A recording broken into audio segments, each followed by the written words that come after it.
Hello friends, welcome to my channel. इस channel पे आपका स्वागत है। आज हम बात करेंगे selection of suitable product mix. कोई कंपनी जो दो या दो से अधिक उत्पाद बनाती हो तो हम मार्जिनल कॉस्टिंग के सिद्धांतों द्वारा ये पता लगा सकते हैं कि वह उत्पाद अधिक लाभकारी तरीके से कैसे बनाए जा सकते हैं। जैसे कौन सा उत्पाद ज़्यादा बनाया जाए और कौन सा उत्पाद उनमें से कम बनाया जाए, लेकिन जिससे हमें ज़्यादा फायदा हो। So we can find where a company which is making two और more than two product, to how to produce those products in profitable manner, which product is to be produced more and which product is to be produced less, and how we can find a suitable combination of production so that we company can profit maximum. So without wasting time, let's start। चलिए बिना time waste किए शुरुआत करते हैं।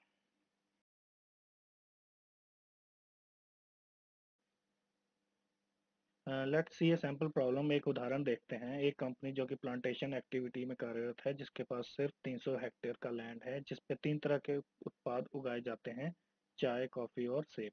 Yield per hectare जो कि इस table में दिया गया है, चाय का यील्ड पर हेक्टेयर है 3000 kilo, coffee 550 kilo, Apple 300 kilo. और उनके आगे उनका सेलिंग प्राइस जो है पर केजी में है। चाय का 40 रुपये किलो, कॉफ़ी का 50 रुपये किलो और एप्पल का 90 रुपये kilo. So we can see the per hectare yield of tea as 3000 kgs, coffee 550 kgs, apple 300 kgs, and their respective selling price are tea 40 rupees per kg, coffee 50 rupees per kg, apple 90 rupees per kg.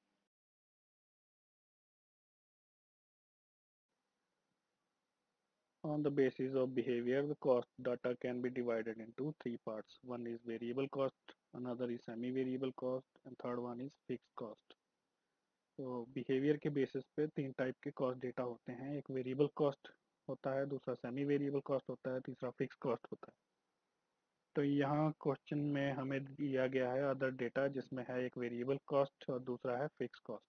यहाँ variable cost per KG है पर product का, जिसमें T की variable cost है total 20 rupees, coffee की variable cost है total 23 rupees, Apple की वेरिएबल कॉस्ट है टोटल 42 रुपीज़। और फिक्स कॉस्ट में तीनों प्रोडक्ट्स की एनुअल फिक्स कॉस्ट जो है 18,80,000 रुपीज़ है। So we have given here only two types of data in the question as a relevant other cost data. One is variable cost in kgs and another is fixed cost per year. So where total variable cost for tea is 20 rupees, total variable cost for coffee is 23 rupees, and for apple is 42 rupees. And total fixed cost per year is 1880,000 rupees.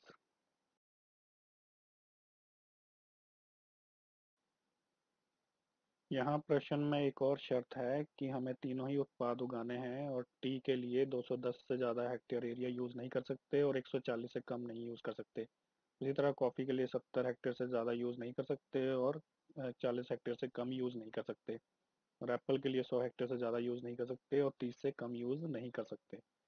तो हमें अब ये देखना है कि इन तीनों में क्या प्रायोरिटी रखी जाए, कि किसको सबसे ज़्यादा उगाया जाए और किसको कम, और इसमें से तीनों का क्या कॉम्बिनेशन रखा जाए जिससे हमें ज़्यादा प्रॉफिट मिले और कितना प्रॉफिट मिले। So we can see here that there is one more condition, that each product has to be grown and tea cannot be grown in more than 210 hectare area and less than 140 hectare area. Coffee cannot be grown in more than 70 hectare area and less than 40 hectare area. And last, apple cannot be grown in more than 800 hectare area and less than 30 hectare area. So we have to calculate the priority in production, most profitable product mix and the maximum profit which can be achieved.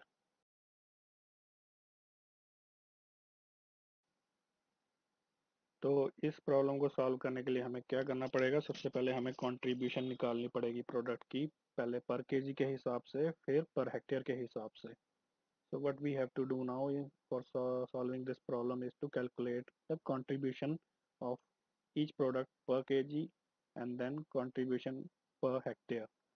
तो contribution कैसे निकालते हैं? Contribution होता है जोड़ fix cost और profit का। तो जो एक सेलिंग प्राइस होती है एक प्रोडक्ट की, वो में तीन हिस्से होते हैं: एक वेरिएबल कॉस्ट होता है, एक फिक्स कॉस्ट होता है और एक प्रॉफिट होता है। फिक्स कॉस्ट और प्रॉफिट को अगर जोड़ दिया जाए तो वो कंट्रीब्यूशन हो जाती है। और इस तरह हम कह सकते हैं कि सेलिंग प्राइस जो है वो वेरिएबल कॉस्ट प्लस कंट्रीब्यूशन का जोड़ है। Now contribution is calculated as sale price equal to variable cost plus contribution. Here contribution is summation of fixed cost plus profit. So contribution is equal to fixed cost plus profit. तो अब हमें यहाँ table के अंदर दिखाई दे रहा है कि पहले टी की कंट्रीब्यूशन निकालनी है। वो कैसे निकालनी है? सेल प्राइस में से वेरिएबल कॉस्ट को माइनस करना है। तो हमारे पास पर केजी कंट्रीब्यूशन आ जाएगी जो टी की है 20 रुपीज़, और पर केजी 20 रुपीज़ है तो पर हेक्टेयर के लिए जितनी यील्ड आती है 3000, और उसको मल्टीप्लाई करेंगे तो हमारे पास पर हेक्टेयर कंट्रीब्यूशन आ जाएगी 60,000। उसी तरह कॉफ़ी की कंट्रीब्यूशन पर केजी है 27 रुपीज़, और contribution per hectare of coffee है 14,850। इसी तरह एप्पल की कंट्रीब्यूशन पर केजी है 48 रुपीज़, और per hectare है 14,400 rupees. So we can see here that first we can calculate the contribution per kg of product, which is for tea is selling price minus variable cost equal to 20 rupees. For coffee it is 27 rupees, and apple it is 48 rupees per kg. Now we have to calculate contribution per hectare. So we will multiply per kg contribution into per hectare yield. So we get 60,000 rupees for tea. For coffee it is 14,850 rupees, and for apple it is 14,400 rupees.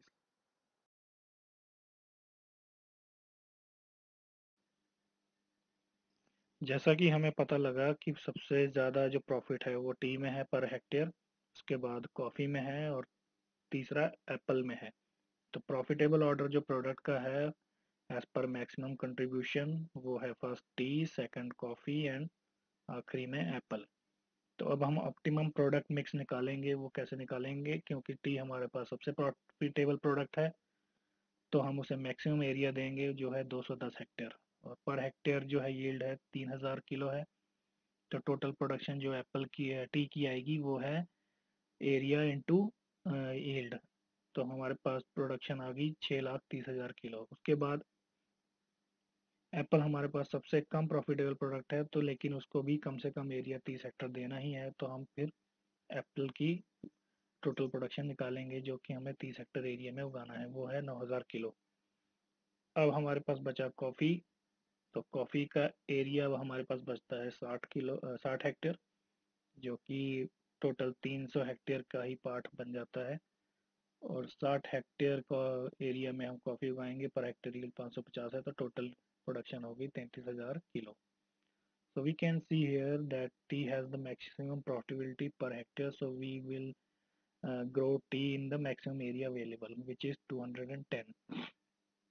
Now apple has the least profitability, so we will grow apple in the minimum area which is required for apple, that is 30 hectare, and rest will be available to coffee, so that overall hectare will be 300. So we have the total production figure of 6,72,000 kg.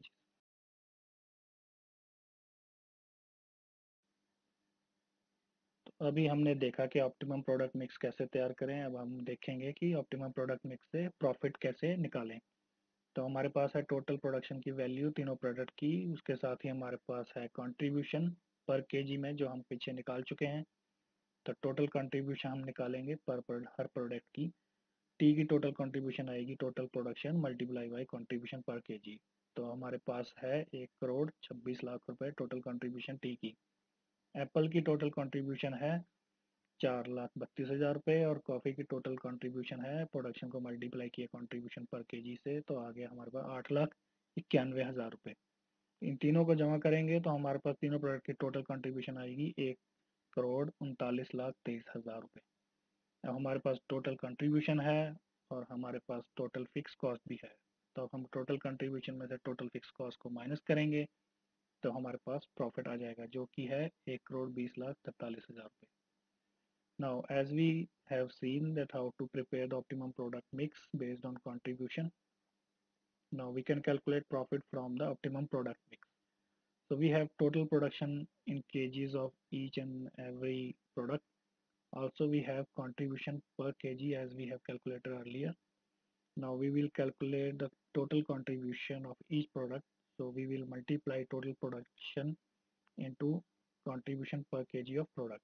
So we will get a total contribution of tea which is 12,600,000, and for apple total contribution is 432,000, and for coffee total contribution is 891,000. 43,000. So we will add all the three products uh, and we will get final contribution as 13,923,000. So we have total contribution figure and we have fixed cost figure. So we will get profit by subtracting total fixed cost from the total contribution as we have seen in the contribution equation earlier. So we will get profit as 12,043,000.